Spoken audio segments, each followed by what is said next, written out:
रोजमर्रा जिंदगी पर क्या असर पड़ता है इसका? देखिए, हम तो बीमारी, नफसियाती बीमारी मानते ही उसको है ना कि आपकी ज़िंदगी रुक गई है। तो आप सोचें कि आप आज बैठ के यहाँ मुझसे बात कर रहे हैं, थोड़ी देर बाद आपको यकीन हो जाए कि मैं कैमरे से निकल आऊँगा और आपको दबोच लूँगा, तो आपकी क्या हालत होगी? आप किस खौफ में होंगे और आप कहेंगे कि मैं यहाँ से भाग जाऊँ प्रोग्राम छोड़ के, और भाग के फिर आप सारी कोशिश करेंगे कि मुझे नुकसान पहुँचाएं, क्योंकि आपको यकीन है कि मैं आपको नुकसान पहुँचाऊँगा। तो देखिए, ये जो ताने बाने बनते रहते हैं ना दिमाग में, फिर इसका असर रिस्क पे आता है। मरीज खुद को नुकसान पहुंचा सकता है, किसी को नुकसान पहुंचा सकता है, निगलेक्ट आ जाता है, वो अपना ख्याल रखना छोड़ देता है, डिसहेबल्ड हो जाता है, कमरे से बाहर निकलना छोड़ देता है। मुझे यकीन है कि मैं निकलूंगा तो मुझे कोई मार देगा, कमरे तक महदूद हो जाता है। और बहुत सी दफ़ा जो आवाज़ें आती हैं वो कोई काम करने का हुक्म भी दे सकती हैं, जो कि अगेन ख़तरनाक हो सकता है।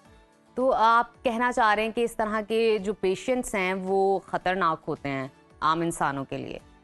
देखिए, सारे खतरनाक नहीं होते, वो कई दफ़ा अपने लिए भी खतरा होते हैं। मेरी एक पेशेंट थी, she walked into a mosque, local mosque, और उसने मस्जिद में जाके मौलवी साहब को मिंबर से हटाया कि मेरे पे नई नमाज नाजिल होगी, मैंने नमाज पढ़ानी। अब ब्लास्फेमी का उस पर चार्ज लग सकता है, लोग उसको जला देंगे। आपको पता है रिलीजियस टॉलरेंस नहीं है हमारे माशरे में, तो वो खुद रिस्क पे है, वो किसी को नुकसान नहीं पहुंचाएगी, लोग उसको नुकसान पहुंचाएंगे। उनको नहीं समझ आएगी कि ये साइकोटिक है। तो हर दफ़ा ये नहीं होता कि किसी को नुकसान होगा, किसी को भी पहुंचा सकते हैं, लेकिन ज़्यादातर वो खुद डिसएडवांटेज पे होते हैं।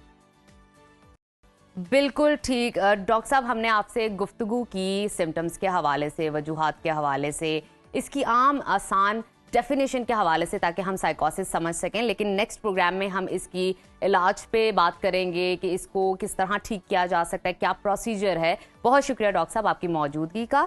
और हमारा था सेगमेंट मेंटल हेल्थ पे, जिसमें हमने आपको आगाही दी कि ऐसी कौन सी डिजीज़ हैं जो वैसे तो नॉर्मल नज़र आती हैं लेकिन किसी भी इंसान को हो सकती है, वो उसके लिए भी और दूसरों के लिए भी ख़तरनाक साबित हो सकती हैं। तो ये अभी वक्त हुआ छोटी सी ब्रेक का, आपने कहीं नहीं जाना, देखते रहिए सुनो पाकिस्तान।